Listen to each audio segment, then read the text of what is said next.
clin d'œil à la dernière trompette. La trompette sonnera et les morts ressusciteront incorruptibles. Le développé de tout ceci est à lire tout entier dans 1 Corinthiens 15. La preuve que Jésus n'est pas mort comme les autres hommes, c'est que, comme les autres hommes, il n'est pas resté dans la mort. La résurrection de Jésus est la preuve que nous avons une espérance aussi vivante que lui est vivant. Je continue, et je rappelle, un tremblement de terre a salué la mort de Jésus-Christ. Un autre tremblement a salué l'annonce de sa résurrection, et maintenant, une série de tremblements de terre annonce son prochain retour. Avant de quitter les siens, le Seigneur ne les a pas laissés sans consolation. C'est en ces termes qu'il leur a dit qu'il reviendrait. Que votre cœur ne se trouble pas. Vous croyez en Dieu, croyez aussi en moi. Il y a plusieurs demeures dans la maison de mon Père. Je vais vous y préparer une place, et quand je vous aurai préparé une place, je reviendrai. Et je vous prendrai avec moi, afin que là où je suis, vous y soyez aussi. On trouve ça dans Jean 14. Il ne leur a pas révélé la date de son retour, et il leur a même interdit de chercher à le savoir. Mais il leur a donné des signes avant-coureurs de son retour. Parmi ces signes, nous relèverons, sans nous y arrêter, la rentrée du peuple juif dans son pays d'origine, la Palestine, sujet que j'ai traité en détail dans une autre occasion. Il y aura aussi l'apparition de phénomènes inexplicables comme des signes dans le ciel, dirons-nous des ovnis, objets volants non identifiés. Il y aura une déferlante de gourous, de violence, de corruption, de belligérance à l'échelle mondiale et une multiplication des tremblements de terre prophétisés par le Seigneur lui-même en ces termes. Jésus se mit à leur dire « Prenez garde que personne ne vous séduise, car plusieurs viendront sous mon nom en disant « c'est moi », c'est-à-dire les gourous, et ils séduiront beaucoup de gens. Vous entendrez parler de guerre et de bruit de guerre. Une nation s'élèvera contre une nation, un royaume contre un royaume. Il y aura des famines, il y aura, et je souligne, il y aura des tremblements de terre en divers lieux.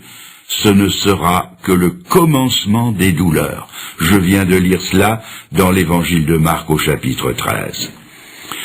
Quelqu'un me dira peut-être que des tremblements de terre, il y en a toujours eu, et que par conséquent, ils ne peuvent pas être un des signes du retour de Jésus-Christ. Il est vrai que pour les Japonais, chez qui la terre tremblote si souvent que l'idée que ce soit un signe ne les impressionnera pas. Mais il y a une précision donnée par le Seigneur qui force notre attention. Il a parlé de secousses telluriques, non seulement sur une ligne de faille où l'écorce terrestre présente des faiblesses, mais il a précisé que cela se produirait en divers lieux. Et nos savants reconnaissent d'ailleurs que ces phénomènes se généralisent un peu partout sur la surface de notre globe. Suite à une secousse sismique importante au Maroc, j'ai relevé ce commentaire d'un spécialiste: le Maroc n'est pas un pays où la terre est fréquemment secouée. En me fiant aux déclarations de la Bible, que je tiens pour inspirées de Dieu, j'ai entrepris une collection d'un genre nouveau. J'ai guetté toutes les nouvelles des tremblements de terre d'intensité variable rapportées dans mon journal et je les ai découpées et collées dans un album. Il ne m'a pas fallu longtemps pour le remplir tout entier jusque sur les pages de garde. Pour mieux vous faire saisir la réalité de ce en divers lieux. J'ai mis ces lieux, des pays, villes importantes ou régions, je les ai mises par ordre alphabétique, et je vous en livre le résultat actuel. Quand j'étais haut comme 3 pommes, j'ai appris à l'école l'alphabet A, B, C. Et je commence. Alger, Afghanistan, Açores, Acapulco, Aléoutienne. Et puis, Barcelone, Brest, Bad Hersfeld, Bologne, Bogota, Caen, Catanzaro, Cherbourg, Derby, El Asnam, Ebingen, Fairbanks, Fribourg, Florence, le Frioul, Graz, Guatemala, Hawaï, Hualien, Istanbul, Izmir, Java, Juneau, Kurdistan, Kermadec, Klagenfurt, Kobe, Londres, Le Caire, La Louvière, Lisbonne, Mexico, Marseille, Manille, Morlaix, Milan, Nantes, Nice, Nouvelle-Zébride, Oslo, Okinawa, Pérou, Pasadena, Quito, Raguse, Rome, Santiago, San Francisco, Stuttgart, San Salvador, Téhéran, Tokyo, Tunis, Turin, Vienne, Vulcano, Württemberg, Yellowstone, Zélande et Zurich. La Bible va plus loin quand elle nous en parle d'ébranlement. Elle dit que les puissances des cieux seront ébranlées, c'est-à-dire que les démons redoublent d'efforts. La Bible nous dit encore, les nations ne sauront plus que faire, c'est-à-dire que les structures de la civilisation s'effritent et s'effondrent. Elle va plus loin encore et elle dit, il y aura des tremblements de terre en divers lieux, c'est-à-dire que les éléments de la nature se détraquent. Autrement dit, chacun à sa façon se prépare pour le retour de Jésus-Christ. À mon tour de vous demander si vous êtes prêts pour ce grand événement. Quatrièmement, jamais on n'a entendu dire que les hommes aient souhaité des cataclysmes de ce genre. Demandez à ceux qui ont vécu les tragédies du Frioul en Italie, du Kobe au Japon, ou d'Izmir en Turquie, tous vous diront qu'ils ont peur des fléaux de la nature. Et pourtant les jours viennent où des hommes qui ont désappris à lever les yeux vers le ciel, qui ont désappris à prier, vont prier le ciel de leur envoyer des tremblements de terre. Voici ce qu'on lit en Apocalypse 6, verset 12. Quand il ouvrit le 6e sceau, il y eut un grand tremblement de terre. Le soleil devint noir comme un sac de crin. Les rois de la terre, les grands, les chefs militaires, les riches, les puissants, tous les esclaves et les hommes libres se cachèrent dans les cavernes et dans les rochers des montagnes. Et ils disaient aux montagnes et aux rochers, « Tombez sur nous et cachez-nous devant la face de celui qui est assis sur le trône et devant la colère de l'agneau, car le grand jour de sa colère est venu. Et qui peut subsister ?» Du haut en bas de l'échelle sociale, les hommes tremblent et désirent un cataclysme qui leur offrira un refuge devant celui qui vient. Quels sont ceux qui tremblent et qui prient? Ce sont ceux qui n'ont pas tremblé à la pensée de leurs péchés et qui n'ont pas prié pour en avoir le pardon. Ce sont ceux qui ont tourné le dos à la grâce de Dieu et qui ont dit non à Jésus-Christ quand il était l'agneau de Dieu qui ôte le péché du monde. En ce jour, par un de ces paradoxes dont se sert l'Écriture, c'est encore l'agneau de Dieu, mais il est animé de sa colère. Et dans leur épouvante, ils invoquent un Dieu qu'ils ont méconnu pour que la terre tremble, pour que des cavernes s'ouvrent au flanc des montagnes et pour que des rochers tombent et en obturent l'entrée.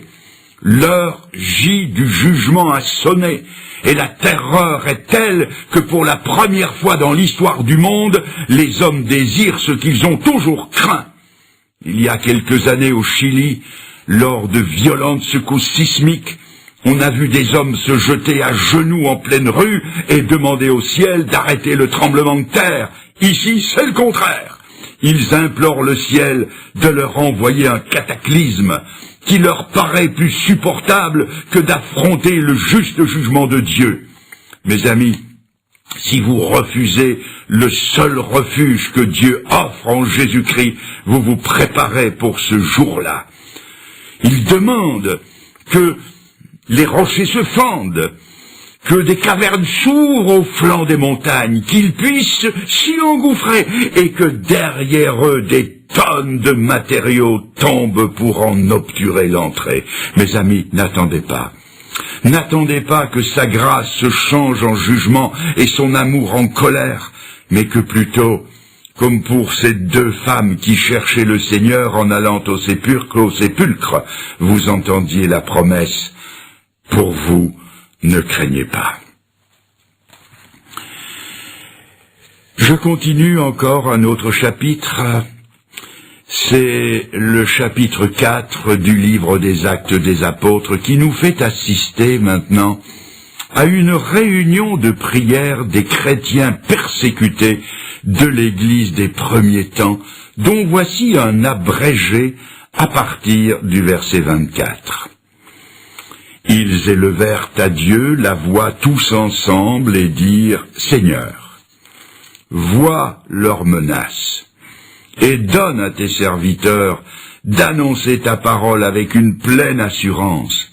Étends ta main pour qu'ils se fassent des guérisons, des miracles et des prodiges par le nom de ton saint serviteur Jésus. » Quand ils eurent prié, le lieu où ils étaient assemblés trembla. Je répète, le lieu où ils étaient assemblés trembla. Ils furent tous remplis du Saint-Esprit et ils annonçaient la parole de Dieu avec assurance. Le lieu où ils étaient assemblés trembla.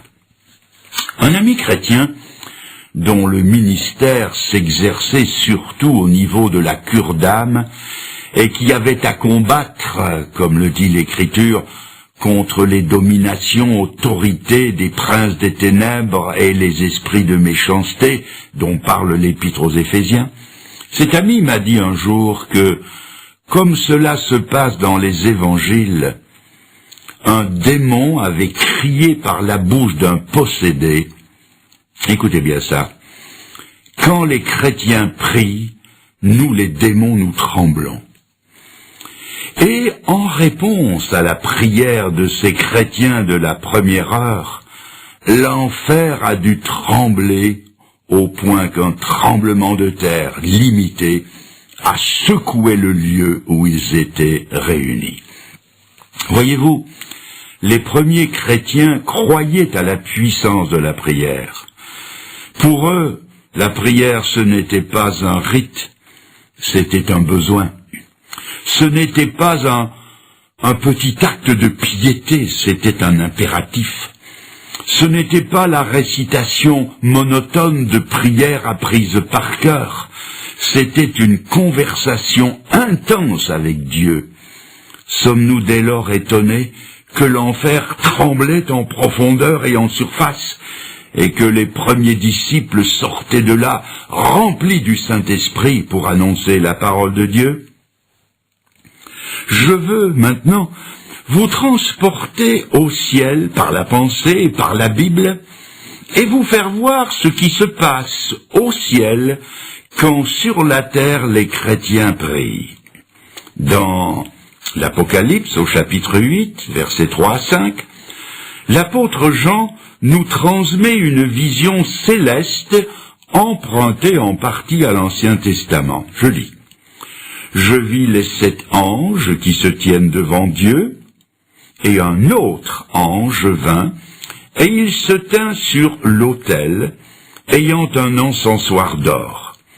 On lui donna beaucoup de parfums, afin qu'il les offrît avec les prières de tous les saints sur l'autel d'or qui est devant le trône. La fumée des parfums monta